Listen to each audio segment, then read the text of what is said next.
هنوز با شربت آب لیمو از مهمونات پذیرایی میکنی؟ دست نگهدار و با این شربت ژله‌ای شیک همه رو سورپرایز کن. نصف بسته ژله از هر رنگ دلخواه، نصف لیوان آبجوش،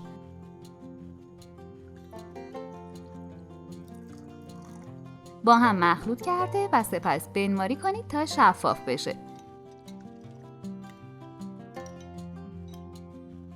ژله ها رو داخل یخچال بذارید تا ببنده. مقداری تخم شربتی و مقداری آب رو با هم مخلوط کنید تا پف کنه.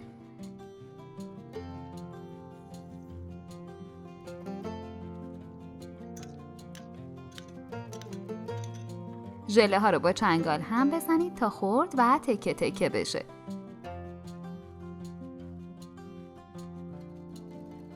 برای هر ژله یک قاشق غذاخوری تخم شربتی،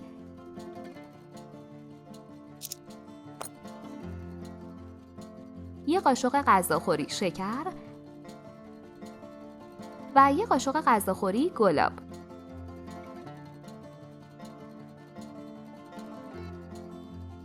مخلوط کنید. برای اینکه کانالمون رو گم نکنی و از آموزش‌های جدیدمون خبردار بشی، دکمه سابسکرایب و زنگوله کنارش رو حتما بزن.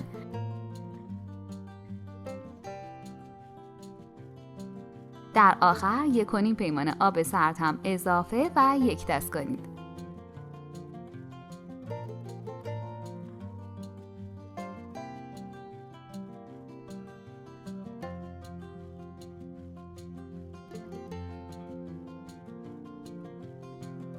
داخل لیوان‌های مورد نظر مقداری خاکشیر خیس خورده،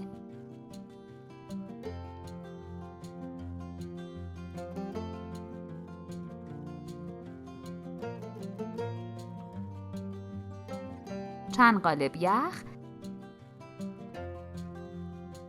و در آخر از شربت آماده شده بریزید.